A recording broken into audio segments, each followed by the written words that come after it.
del Señor y adoramos al Señor y bendecimos su santo nombre. Y hoy vamos a meditar en la palabra del Señor. Amén. Vayan abriendo sus Biblias conmigo en Primera de Reyes, capítulo 17. Vamos a ver nuestras Biblias en Primera de Reyes, capítulo 17, en el verso 2 o 3 en adelante.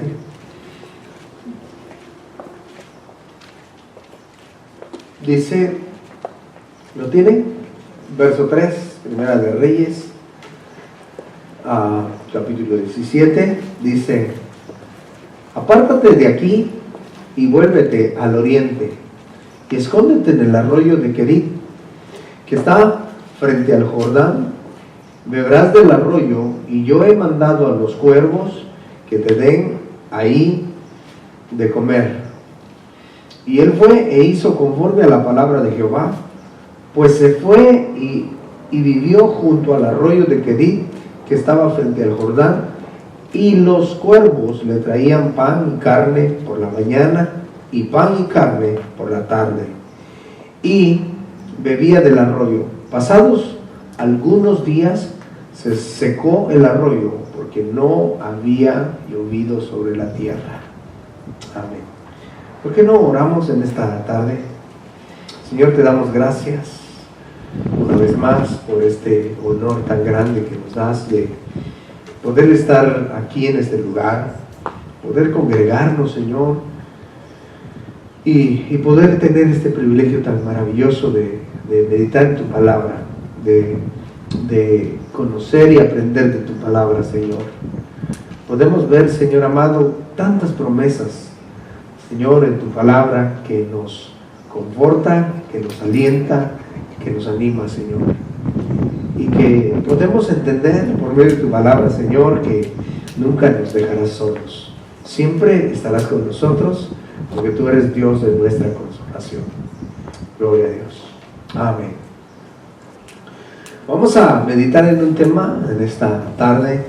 Le pusimos por nombre consolación en tiempo de crisis. Estamos hablando acerca de que Dios es el Dios de nuestra consolación.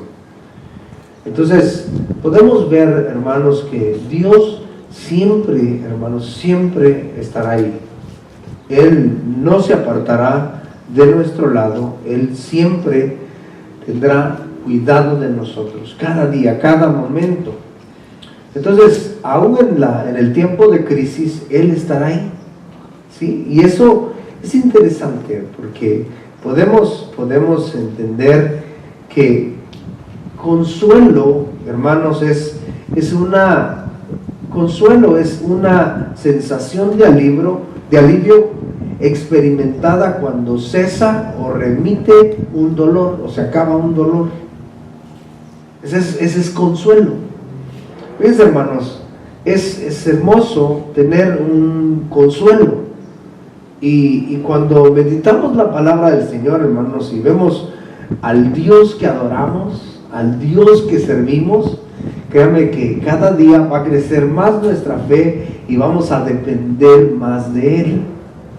Y vamos a entender, hermanos, que en todo momento Él está con nosotros, que en todo instante está con nosotros. Fíjense, hasta en los tiempos difíciles Él está ahí. Amén. Este pasaje que hemos leído, hermanos, el contexto es de que empieza a reinar uno de los reyes más perversos del pueblo de Israel, del reino del norte, y este rey se llamaba Acab. Y dice que no le bastó andar, no le fue suficiente hacer lo malo que hicieron sus antecesores. Y es tremendo, porque dice que, entonces quiere decir que hizo mucho más. Sí, hizo mucho más, porque podemos ver de que ve y agarra a una mujer pagana para esposa. Y esa mujer pagana para esposa, pues ya saben que era Jezabel, ¿verdad? Y esta mujer, del pueblo de donde trajo a esta mujer, ellos adoraban a Baal y a Ceras, eran los dioses paganos. Y pues eran así, dioses muertos. Eran estos dioses que les sacrificaban sus hijos. Y entonces, fíjense que Acab hace sacrificio a Baal, va y le adora a Baal. Y es más, viene a Israel y empieza a hacer altares a Baal. Empieza a inducir al pueblo a adorar a Baal. El mismo rey, el que tenía la responsabilidad de llevarlos a Dios, él los estaba alejando de Dios. Entonces cuando estaba pasando esto, el Señor decide algo y obra por medio de su profeta. Y es cuando viene y le da un castigo a Israel. Y ese castigo era de no tener lluvia durante 3 años y medio. Podemos ver, hermanos, de que ellos vivían del cultivo. Entonces, al no tener el cultivo, hermanos, al no poder sembrar y cosechar, entonces prácticamente se la iban a ver difíciles, iban a tener mucha escasez. Entonces, vemos que eso fue lo que sucedió. Entonces, Elías profetiza esta sequía, pero después de eso dice, cómo Dios, teniendo cuidado de los suyos, y viene el Señor le dice a Elías, vete a tal lugar, al arroyo, ahí cerca del arroyo de Kerit, que está enfrente del Jordán. Dice, ¿cómo le dice? Ve para allá, ahí vas a estar bien, escóndete ahí. Y sí, dice que se fue a una cueva y ahí estaba. Ahí estuvo Elías, ahí estuvo. ¿Por qué? Porque tenía el cuidado de Dios. Por eso, en el tiempo de crisis, hermanos, ahí está el Señor, ¿verdad? En tiempo de crisis, ahí está el Señor. Cuando menos esperamos, Él empieza a obrar. Empieza a obrar en nuestras vidas de tal manera, hermanos, que nos sorprende. No sé si a usted le sorprende, pero a mí sí me sorprende cómo Dios obra de maneras extraordinarias. A veces ni siquiera lo podemos entender. ¿Alguna vez a usted le ha traído un cuervo pan? ¿Alguna vez le ha traído a usted un cuervo carne? ¿No? ¿No? ¿Cómo no? ¿Y el jueves qué pasó? ¿Qué pasó? A eso se refería el pastor Carlos, ¿se acuerdan cuando le decía, el Señor me mandó el cuervo? Pero no por feos, negros y todo eso, no, sino porque Dios lo estaba usando a ese cuervito para alimentar al profeta. Pero se dan cuenta cómo, pero Dios ha obrado de muchas maneras en nuestra vida, ¿sí? A veces pensamos que no está sucediendo nada y no está pasando nada de parte de Dios a nuestro alrededor, y es Dios abriendo puertas. A veces pensamos nosotros y creemos que somos muy inteligentes y muy buenos para hacer esto, aquello y lo otro, pero es Dios abriendo puertas, ¿sí? A veces manda cuervos chiquitos, cuervos grandes, pero Él los manda. Pero Él tiene cuidado de los suyos, aún en los tiempos más difíciles. Los tiempos más difíciles. Fíjense lo que decía el salmista. Vamos a leer algunos salmos ahí. En el Salmo 86, verso 17 dice, haz conmigo señal para bien, y véala los que me aborrecen, y sean avergonzados, porque tú, oh Jehová, me ayudaste y me consolaste. Tú me ayudaste y me consolaste. Este capítulo, hermanos, se conoce como un capítulo de una plegaria, de una oración, pidiendo misericordia al Señor. Pidiendo misericordia, pero aquí podemos ver que el salmista es consciente de que solamente el Señor le podía consolar. Y él dice, me ayudaste y me consolaste. Me ayudaste y me consolaste. En el Salmo 119, dice ahí, del verso 49, dice, acuérdate de la palabra dada a tu siervo, en la cual me has hecho esperar.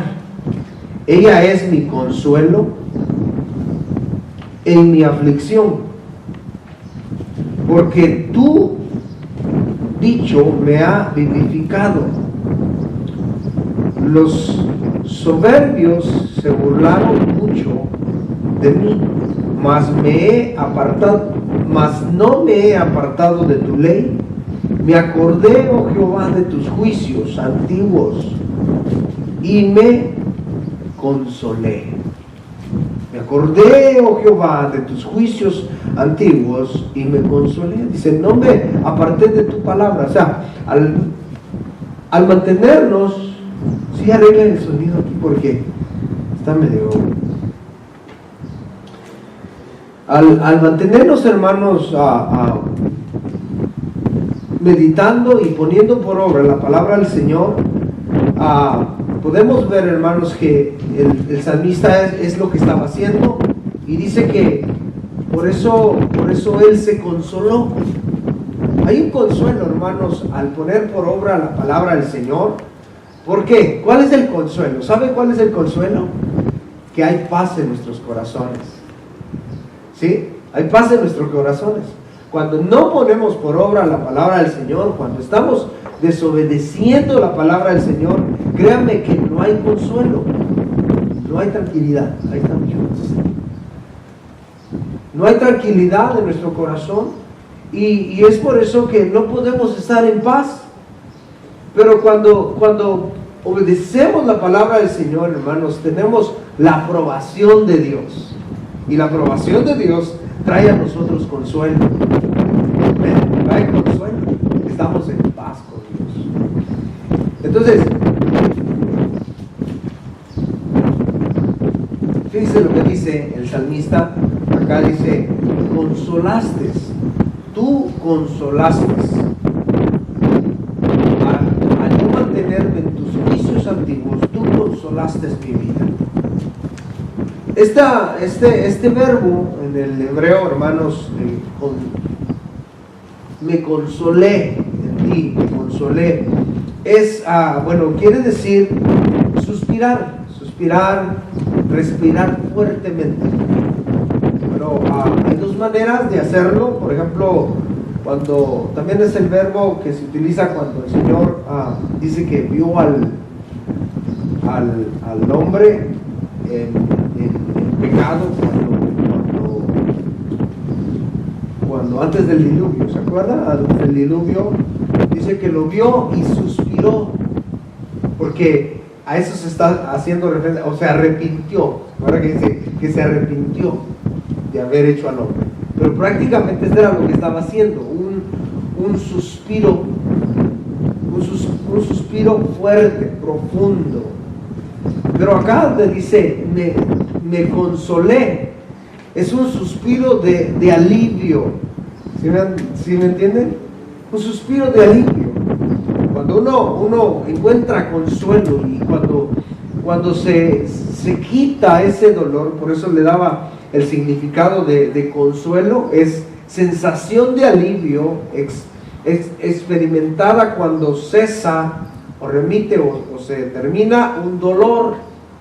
Miren, un respiro profundo, pero de alivio, es lo que está diciendo el salmista. Entonces, cuando meditamos en la palabra del Señor, eso es lo que sucede, como que si hay un descanso, pues, ¿sí? Hay descanso en el Señor. En el Salmo 119 también, ahí en el verso 73, verso 73 dice, tus manos me hicieron y me formaron, hazme entender y aprenderé tus mandamientos. Los que te temen me verán y se alegrarán, porque tu palabra he esperado. Conozco, oh Jehová, que tus juicios son justos, y que conforme a tu fidelidad me afligiste. Sea ahora tu misericordia para consolarme. Mire, sea ahora tu misericordia para consolarme, conforme a lo que has dicho a tu siervo. Vengan a mí tus misericordias para que viva, porque tu ley es mi delicia. Tu ley es mi delicia. Pero dice, y que conforme a tu fidelidad me afligiste, sea ahora tu misericordia para consolarme. Entonces, podemos ver que la misericordia del Señor, hermanos, trae consuelo a nuestra vida. Entonces, podemos ver que en todo tiempo tenemos ese consuelo de que el Señor estará ahí para consolarnos siempre. Vamos a ver el punto número 1 del tema de esta tarde, y es la consolación de Dios en tiempos de sequía.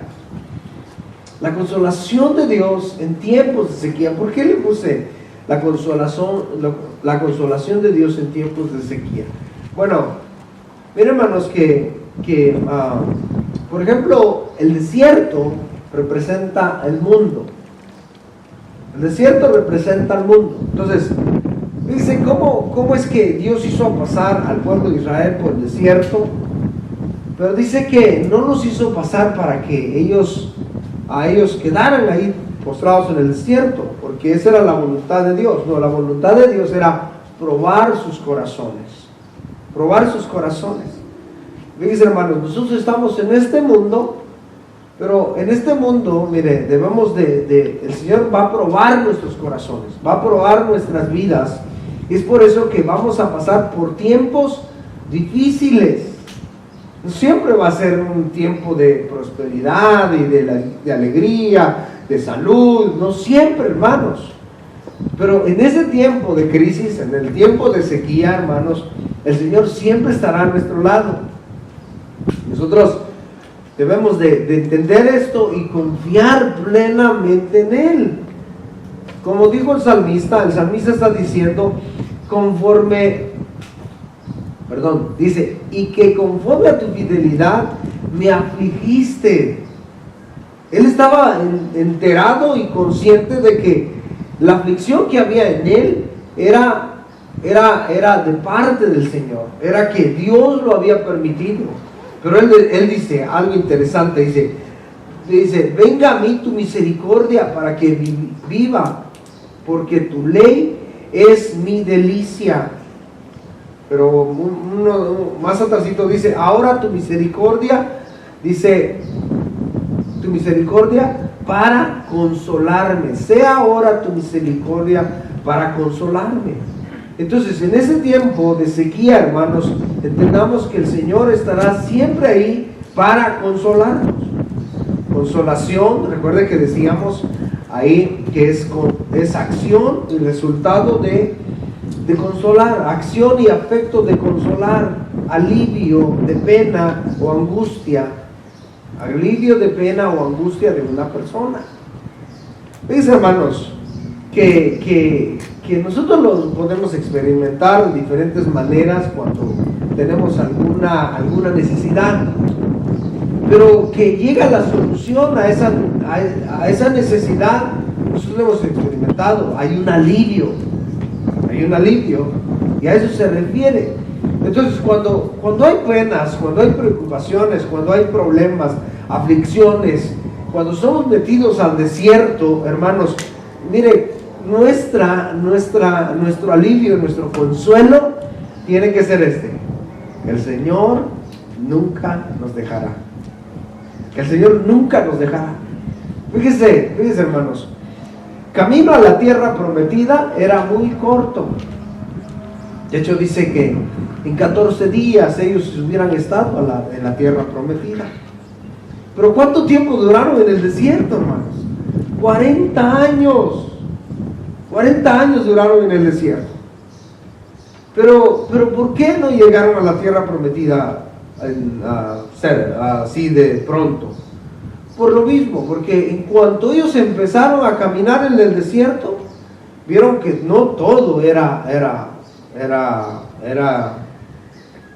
como cuando salieron de Egipto con riquezas, con victoria y todo, sino que empezaron a ver el calor, pero fíjense, hermanos, que era tan duro el corazón de esta gente que Dios, a pesar de eso, Él los estaba protegiendo. Tenía una nube para que durante el día no tuvieran calor, una columna de fuego durante la noche para que no tuvieran frío. Pero a pesar así, hermanos, se manifestó lo que había en el corazón de ellos.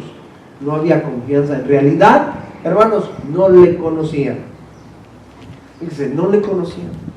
El que conoce a Dios, hermanos, sabe confiar en Él. El que conoce a Dios, miren, hermanos, en todo momento, en todo tiempo, va a confiar en el Señor. ¿Sí? Es por eso que cuando una persona está pasando en situaciones bien difíciles, pero confía en el Señor, le da gracias a Dios. Le da gracias a Dios, y eso es tremendo. Vamos a leer Hebreos capítulo 13, verso 5. Fíjense lo que dice aquí este pasaje. Sean vuestras costumbres sin avaricia, contentos con lo que tenéis ahora, porque Él dijo: no te desamparé ni te dejaré. De manera que podamos decir confiadamente: el Señor es nuestro ayudador. No temeré lo que me pueda hacer el hombre.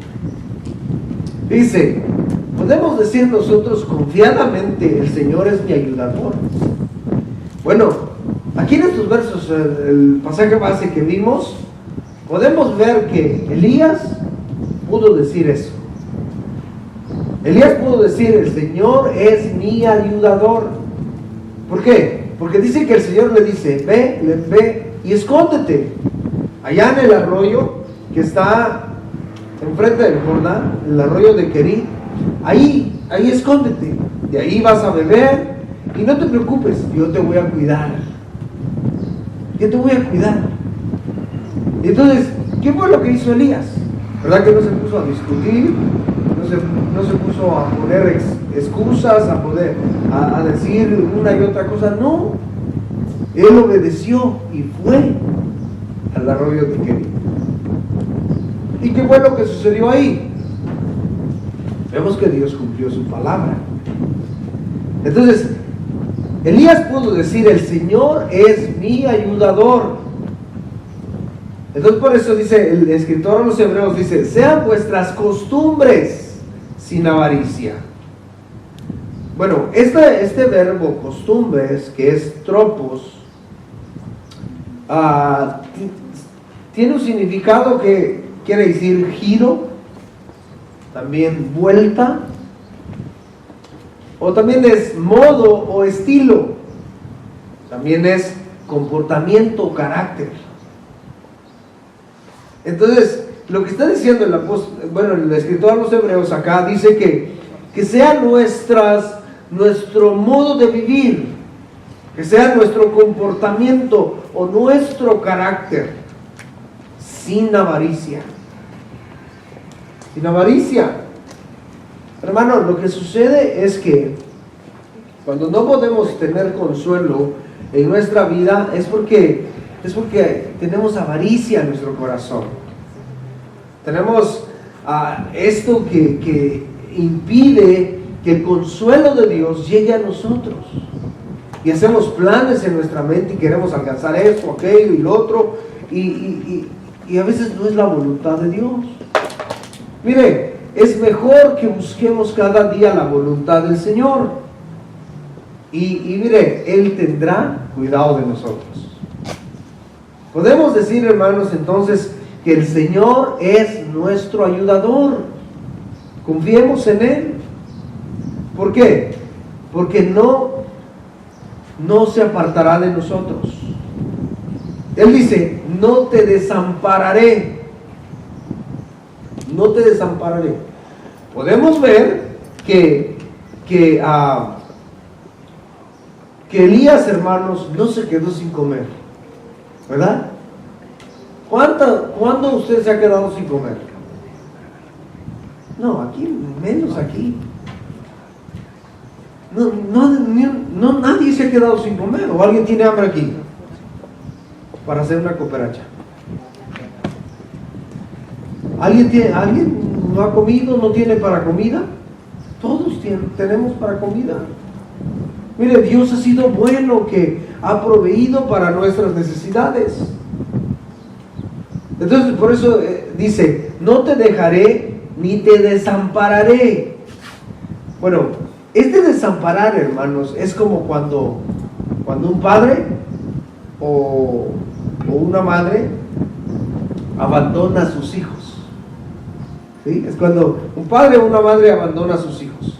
Y ese verbo quiere decir dejar atrás, dejar abandonados, dejar sin voltear a verlos.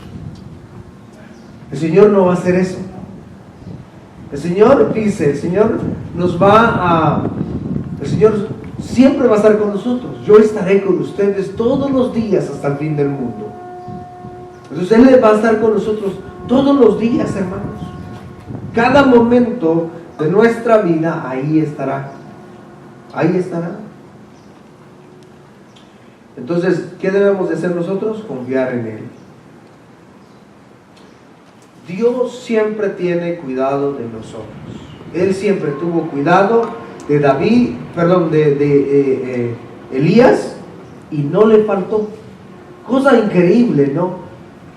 Para nosotros tal vez, como les digo, para nosotros sería así algo, tal vez si leemos así la escritura, y tal vez es como ficción, ¿no? De que un cuervo nos traiga de comer. Imagínense que llegue el cuervito y le lleve un Subway, o que se le antoja. No, miren, le traía pan. ¿Dónde encontró el pan? Le traía carne, dice. Bueno, ellos comen carne también, ¿va? Entonces podemos ver, hermanos, que era algo para nosotros difícil, algo pues, increíble, ¿no?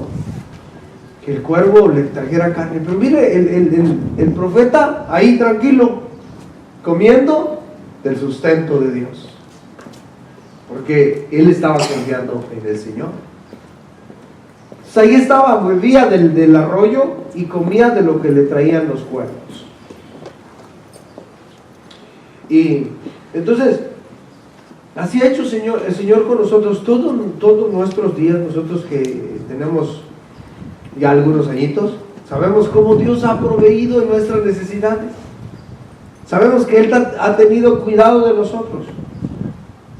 El punto número 2, podemos ver consolados para consolar. Consolados para consolar. ¿Veis, hermanos, que el Señor nos consuela? ¿Para qué? Para que podamos consolar. Y dice, hermanos, ¿por qué? Porque si consolamos con las palabras del Señor, dice, porque ya fuimos consolados, será más efectivo la motivación, la exhortación hacia nuestros hermanos. Es, por ejemplo, dice, si nosotros hemos padecido alguna enfermedad, y en esa enfermedad nos ha sucedido o nos ha pasado como le pasó al apóstol Pablo, y le dijo, bástate mi gracia, porque mi poder se perfecciona en tu debilidad. O si hemos padecido otras cosas, entonces está una persona padeciendo, vamos nosotros y experimentamos el consuelo de Dios durante ese proceso. Entonces dice, lo tremendo de esto es que cuando vamos a ver a alguien, o alguien necesita consuelo, o alguien necesita de un consejo, vamos con ese respaldo del Señor. ¿Saben por qué? Porque fuimos ya consolados. Fuimos ya consolados. Es por ejemplo, mire, cuando el apóstol Pablo escribe la carta a los Efesios, ¿dónde estaba él?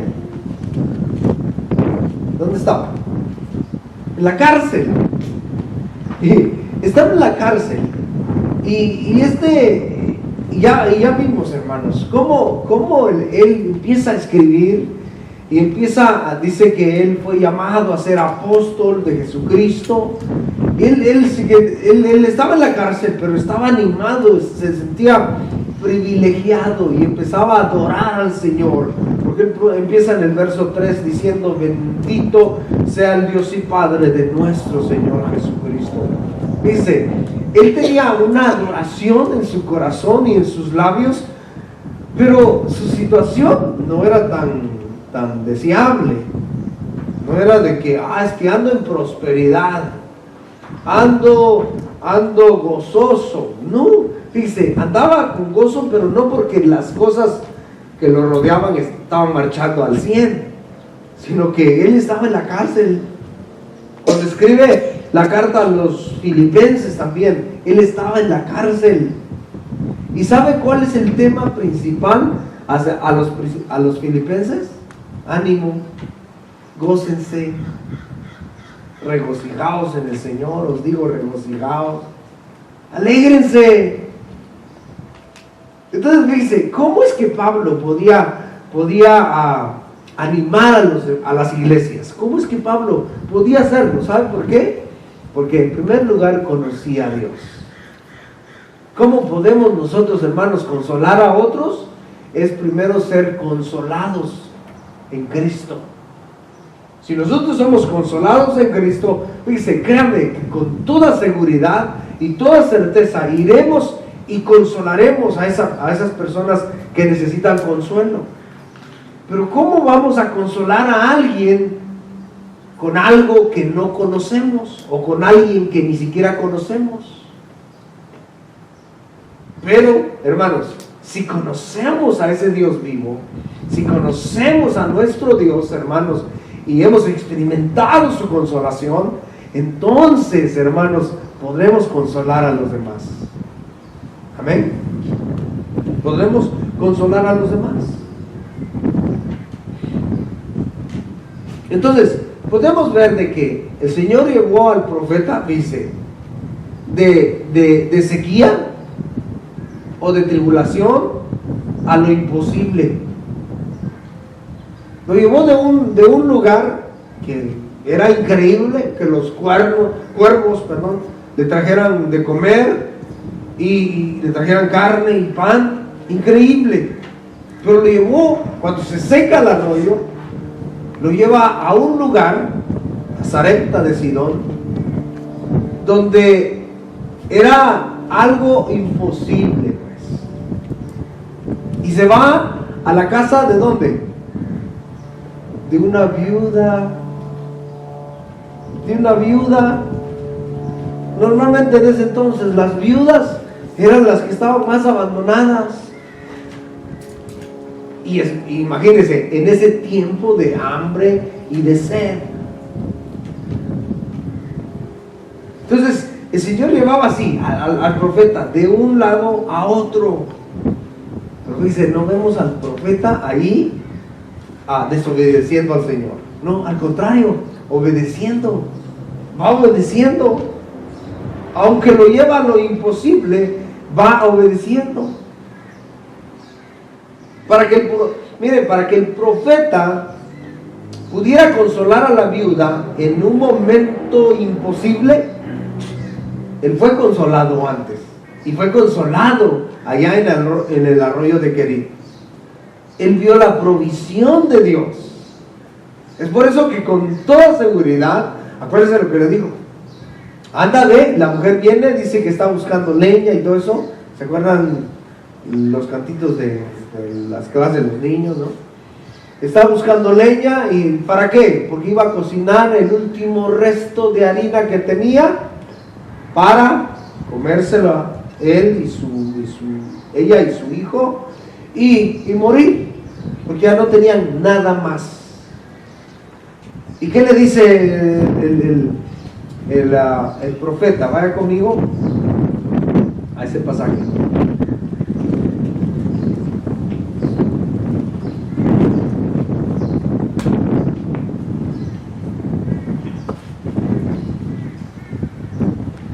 Y vino luego a él palabra de Jehová, diciendo: levántate, vete a Sarepta de Sidón y mora ahí. Y aquí yo he dado orden ahí a una mujer viuda que te sustente. He dado orden a una mujer viuda que te sustente. Primero eran los cuervos. Ahora dice una mujer viuda que te sustente. Pero lo tremendo de esta mujer viuda, hermanos, que ya no tenía nada.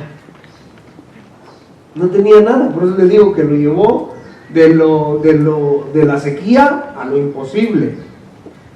Entonces, dice, levántate y vete a Sarepta de Sidón y mora ahí. Y aquí yo he dado orden ahí a una viuda que te sustente. Entonces él se levantó y se fue a Sarepta, y cuando llegó a la puerta de la ciudad, he aquí una mujer viuda que estaba allí recogiendo leña. Y él la llamó y le dijo: te ruego que me traigas un poco de agua en un vaso para que beba. Y yendo ella para traérsela, él la volvió a llamar y le dijo: te ruego que me traigas también un bocado de pan en tu mano. Y ella respondió: vive Jehová tu Dios, que no tengo pan consigo. Dice: no tengo pan. No tengo pan consigo, dice, cocido. Solamente un puñado de harina tengo en la tinaja, y un poco de aceite en una vasija. Y ahora recogía 2 leños para entrar y prepararlo para mí y para mi hijo, para que lo comamos y nos dejemos morir. Elías le dijo: no tengas temor. Ahí está el consuelo. Pero antes de dar ese consuelo, hermanos, fue necesario que él pudiera aprender a confiar en el Consolador. Fue necesario de que él aprendiera a conocer a Dios. Por eso con toda seguridad viene y le dice: no, pues mira, tráeme un vaso de agua. Tráeme un vaso de agua. Y de ahí le dice: no, espérate tantito. No, se me olvidó. Tráeme algo de comer.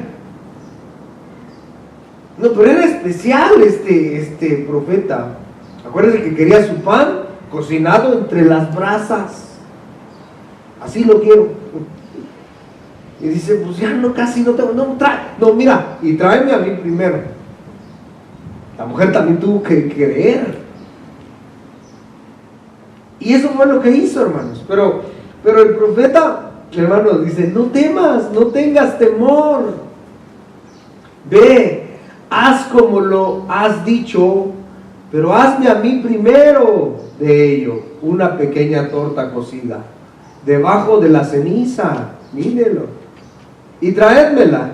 Después harás para ti y para tu hijo, porque Jehová Dios de Israel ha dicho así: la harina de la tinaja no escaseará, ni el aceite de la vasija disminuirá hasta el día que Jehová haga llover sobre la faz de la tierra. Entonces, por eso les digo, se lo llevó de lo difícil de la sequía a lo imposible. Pero fue necesario, o era necesario, que él conociera al Dios de toda consolación en los momentos más difíciles. En los momentos más difíciles, hermanos.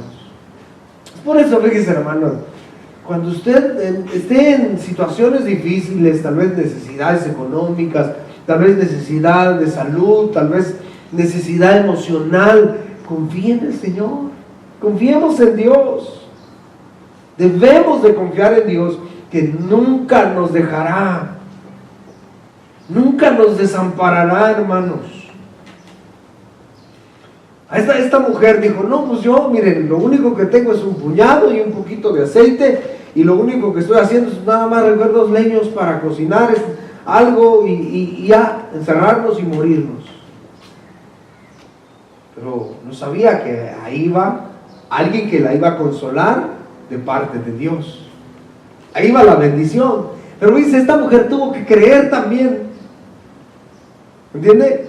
O sea, puede que usted ya creyó, o sea, usted ya fue consolado en tiempos difíciles, pero no porque usted fue consolado en tiempos difíciles, pues bueno, ya creyó, ya lo vio, ya es vivo esa consolación, va y le da esa consolación a otra persona, pero no sucede nada. Y a veces decimos, ¿será que sí he sido consolado? Pero esa persona tiene que creer también. ¿Se da cuenta? La mujer creyó, obedeció. O sea, no dijo, oh sí creo, sí es cierto, ¿no? Dice, no dijo, no fue necesario que dijera algo, sino que actuó. Se fue y cocinó. Y créanme, hermano, mire, no les faltó nada. No les faltó nada.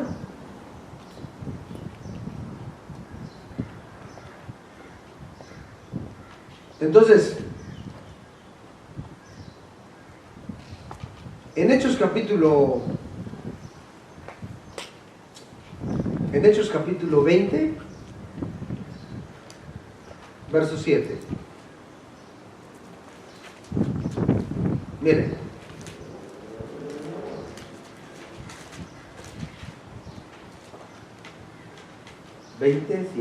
Por eso le digo, de la sequía a lo imposible.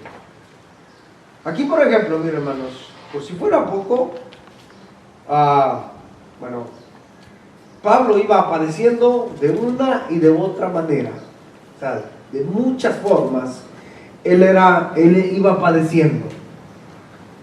Y en este caso, dice, se pone a enseñar la palabra de Dios. En Hechos 20, verso 7 dice: el primer día de la semana, reunidos los discípulos para partir el pan, Pablo les enseñaba, habiendo de salir al día siguiente. Alargó el discurso hasta la medianoche, y había muchas lámparas en el aposento alto donde estaban reunidos. Y un joven llamado Eutico, que estaba sentado en la ventana, rendido de sueño profundo, por cuanto Pablo disertaba largamente, vencido del sueño, cayó del tercer piso abajo y fue levantado muerto. Entonces, mire, por eso les digo que eran situaciones difíciles por todos lados del apóstol. Y pues no bastó eso, sino que, miren, se le muere uno a plena prédica. Ojalá que no se mueran ahorita nadie acá. Pero a plena prédica, se imagina, se durmió este Eutico. Dice que bueno, aquí este pasaje dice que había muchas lámparas encendidas y como había multitud, algunos dicen que estaba haciendo calorcito. Y tal vez por el calorcito empezó, pues Eutico, pues ya era noche también, empezó a dormirse y se queda dormido y estaba sentado cerca de la ventana y sácatela, cayó del tercer piso. Y entonces cuando cayó, dice que pues, cayó muerto, dice, y fue levantado muerto. Entonces descendió Pablo y se echó sobre él y abrazándole dijo: no os alarméis, pues está vivo. Dice, para que él pudiera dar consuelo a la multitud, a los familiares ahí. Imagínense que ellos estaban reunidos, era algo, pues, no eran queridos. Entonces, para que una persona muriera en medio de ellos por esa causa, pues era una mala reputación. Nadie más iba a querer reunirse con él. No se reúnan con él porque ahí se mueren. Entonces mire, y es más, porque Pablo alargó su mensaje, era la medianoche ya. Bueno, si vemos ahí el contexto, nos vamos a dar cuenta que el apóstol Pablo prácticamente se pasó enseñando toda la noche. Entonces cuando cuando Él les dice que tuvieran ánimo, que no se alarmaran, pues está vivo, es porque Él había ya conocido al Dios de consolación y que lo imposible para Dios es posible. Así como le sucedió al profeta. Por eso ahí en el 1 Reyes capítulo 17, verso 17 también, en adelante, hermanos, podemos ver que le sucede lo mismo a la viuda. Se le muere el hijo. Estando ahí con el mensajero de Dios, con el profeta de Dios, estando el profeta ahí, se muere el hijo. Pero dice, aquí es curioso, porque lo mismo que hizo el apóstol Pablo, hizo el profeta. Pero ahí mire, cómo Dios obra en lo imposible. Él trajo a la vida el muchacho. Entonces, a la viuda el Señor no la dejó avergonzada. Al profeta no lo dejó avergonzado. Al apóstol Pablo tampoco lo dejó avergonzado, sino que los consoló en el tiempo imposible de consolación. Y pudieron, hermanos, ellos compartir consolación. ¿Por qué? Porque habían conocido ya al Dios de toda consolación. Y ese es nuestro Dios, hermanos. Punto número 3. Aún el más fuerte necesita ser consolado. Aún el más fuerte necesita ser consolado.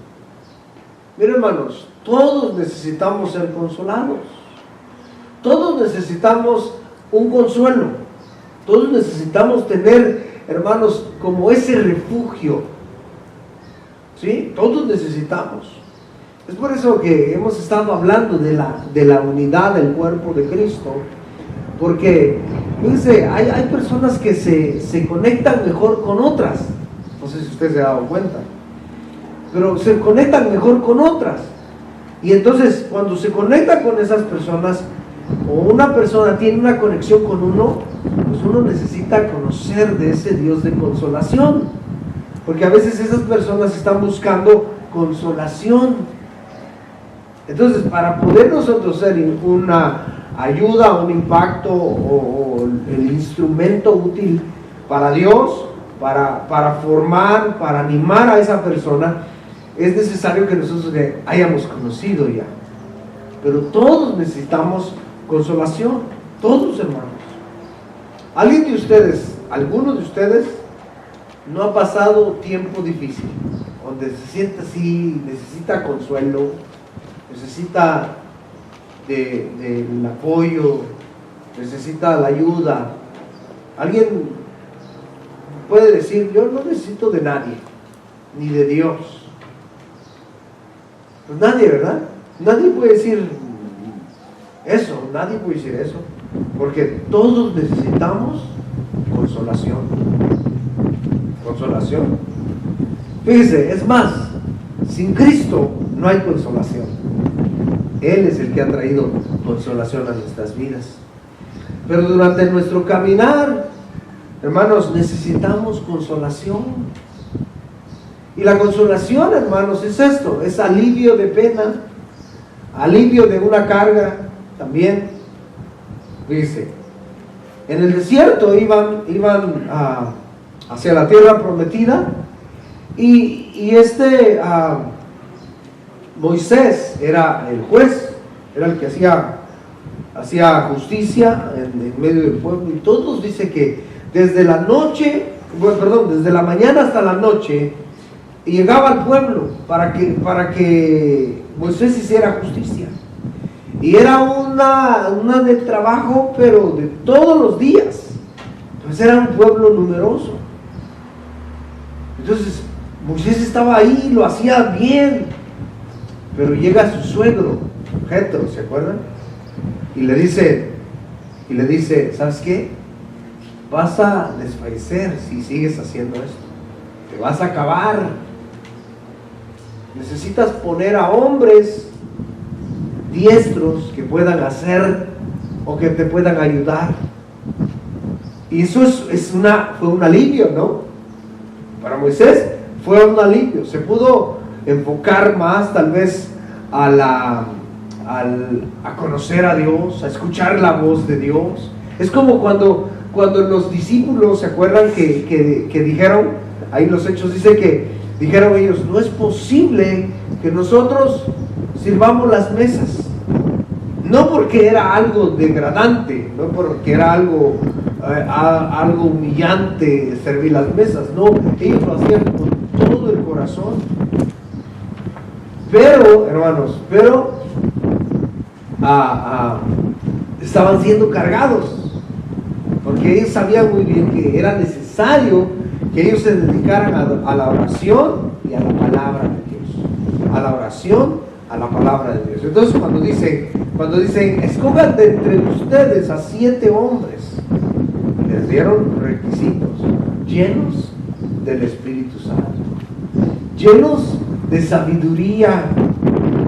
Y fíjense, cuando escogieron a estos 7 hombres, la carga de los apóstoles se fue más liviana. Porque recuerden que antes de eso dice que empezaron a haber disputas entre griegos y judíos, que se atendían más las viudas de los judíos y menos las viudas de los griegos. Entonces, ¿por qué? Porque ellos no podían solos. Pero ¿qué fue lo que sucedió? Hubo consolación, porque fue un alivio de carga, le quitaron esa carga. Entonces, todos necesitamos un alivio, todos necesitamos un consuelo. ¿Entienden? Todos, hermanos. En 1 Tesalonicenses capítulo 3, verso 6, 1 de Tesalonicenses 3:6 dice, pero cuando Timoteo volvió de vosotros a nosotros y nos dio buenas noticias de vuestra fe y amor, y que siempre nos recordáis con cariño, deseando vernos como también nosotros a vosotros, pero ellos, hermanos, por ello, hermanos, en medio de toda nuestra necesidad y aflicción, fuimos consolados.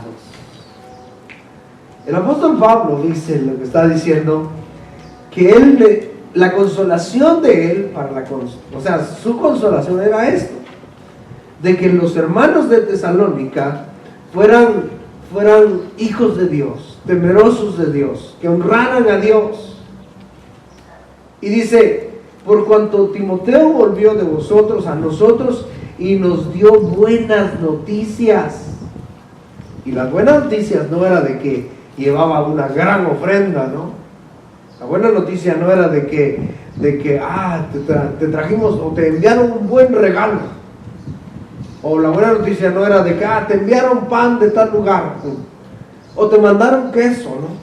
No, sino que la buena noticia era que escuchó, o Timoteo dio un informe de vuestra fe y amor.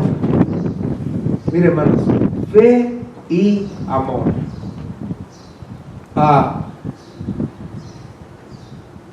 El consuelo, cuando hay consuelo en el corazón de un padre y de una madre amorosa, fíjese que es ver a los hijos por el buen camino, ver a los hijos tomando buenas decisiones, ver a los hijos siendo responsables, ver a los hijos ser obedientes. Eso, hermanos, a nosotros como padres nos trae consuelo. ¿Cierto o no es cierto? Si nuestros hijos, miren, hermanos, si nuestros hijos prosperan y salen adelante, eso trae a nosotros consuelo, alegría. ¿Entiende? Alegría. Entonces, estos hermanos para el apóstol Pablo eran como sus hijos. Como sus hijos. Entonces, Él era consolado al oír el buen comportamiento de estos hermanos. Era consolado, o sea, su corazón se llenaba de alegría y le quitaban esa carga y decía, no, pues estos ya caminan solos. Estos, si yo ya no estoy, siguen adelante. Y dice, hermanos, por eso nosotros cuando nuestros hijos están chiquitos, ¿verdad que le decimos así, no, Señor, que crezcan mis hijos, no? Porque si alguna vez usted pensó en la muerte, cuando sus hijos estaban pequeños, o todavía que están pequeños, y piensa, híjole, no quiero dejar a mis hijos así. Pero fíjese, ya cuando crecen ellos, y uno dice, ve la actitud de ellos, y ve cómo son de responsables, y ve que tienen temor de Dios, y ve que aman a Dios, y uno dice, no, Señor, ahora sí, estoy listo. Esa es consolación. Ese es el consolado. Y el apóstol Pablo también era consolado, aún estando en aflicción. Mire, aún estando en aflicción, dice, en medio de toda necesidad y aflicción. Mira, o sea, no necesariamente, hermanos, tenemos que tener prosperidad para que podamos ser consolados. No, sino que aquí el apóstol Pablo nos muestra que él, en medio de su necesidad y su aflicción, él fue consolado al escuchar el comportamiento y la conducta de estos hermanos. Dice, fuimos consolados de vosotros por medio de vuestra fe, porque ahora vivimos, dice, si vosotros estáis firmes en el Señor. Por lo cual, ¿qué acción de gracias podremos dar a Dios por vosotros?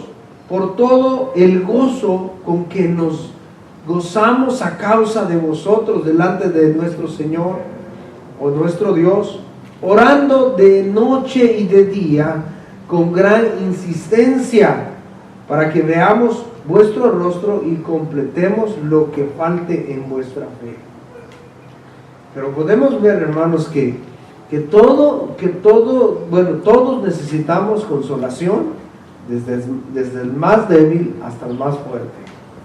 Entonces, ¿cómo podemos consolar? Y todos somos responsables para tener esa consolación de Dios y para consolar a otros. Pero para poder hacerlo, debemos de ser consolados primero. ¿Y cómo podemos consolarnos? Corriendo al Señor, acercándonos a Él, amándole cada día, viviendo en su presencia, honrándole cada día, obedeciendo su palabra. Al obedecer su palabra, hermanos, estamos en paz con Dios. ¿Sí? Si obedecemos sus estatutos, podemos entrar confiadamente al trono de la gracia. Y al salir, podemos consolar a los demás. Así que, hermanos, consolados en medio de la tribulación. En todo tiempo, hermanos, en tiempo de sequía, Dios siempre estará con nosotros consolándonos. Amén. Vamos a orar. Señor, te damos gracias por esta palabra maravillosa, Señor, que nos diste el día de hoy. Gracias porque siempre bendices nuestra vida con tu palabra fresca. Esta palabra que llena nuestro corazón, llena nuestra vida, que podemos ver de que tú eres nuestro Dios de consolación, que en todo momento, Señor, estás ahí para consolarnos, sabiendo que tú tienes el cuidado de nuestras vidas en cada momento y cada instante. Cuando más te necesitamos, Señor, ahí estás obrando. Señor, una cosa es que seamos inconscientes y que no queramos ver las cosas que tú estás haciendo a nuestro alrededor, pero tú siempre estás obrando. Señor, te damos gracias, Señor. Ayúdanos, Padre, a conocerte más, Señor, para que podamos ver, Dios amado, de las maneras que tú obras. Sabemos que tú obras de maneras que no podemos entender, como con Elías. ¿Cómo obraste, Señor? Que por medio de estos cuervos tú lo alimentaste. Que por medio de aquella viuda que no tenía nada, de hecho estaba esperando ya después de comerse ese bocado, la muerte. Pero tú, Señor, pudiste consolar al profeta y el profeta consoló a esta viuda. Señor, y es por eso que podemos confiar en ti, Señor amado, que tú eres nuestro Dios de consolación y sabemos, Señor, que cuando te conocemos podemos hablar con toda seguridad que tú traes consolación a nuestras vidas. Gracias. Gracias, Señor, por aliviar la carga, Dios, aliviar las preocupaciones, Señor. Somos humanos y vemos con nuestros ojos naturales, Señor. Pero cuando empezamos a ver con nuestros ojos espirituales, Señor, nuestra carga son ligeras. Por eso dice tu palabra, echad toda vuestra ansiedad sobre mí o sobre él, dijo el apóstol Pedro, pues él tiene cuidado de vosotros. Y es por eso, Señor, que ponemos toda nuestra vida en ti, sobre ti, Señor, y la rendimos para ti, Señor. Y que vivamos para ti, Señor, para ser consolados todos los días de nuestra vida, entendiendo de que tú estarás, que no nos dejarás, no nos desampararás, y estarás con nosotros todos los días hasta el fin del mundo. Gracias, Señor. Amén. Gloria a Dios. Amén. Bendiciones a todos, hermanos. Les amamos en el Señor. Les animamos a que sigan viniendo a nuestros servicios. Lo vamos a seguir haciendo aquí afuera hasta el nuevo aviso. Pero no dejemos de congregarnos. Al contrario, hermanos, con más deseo ferviente hay que hacerlo. Y vengan, oremos al Señor juntos. Y créanme que es una bendición. Amén. Bueno, bendiciones a todos, hermanos. Ahí nos ayudan a mover todas las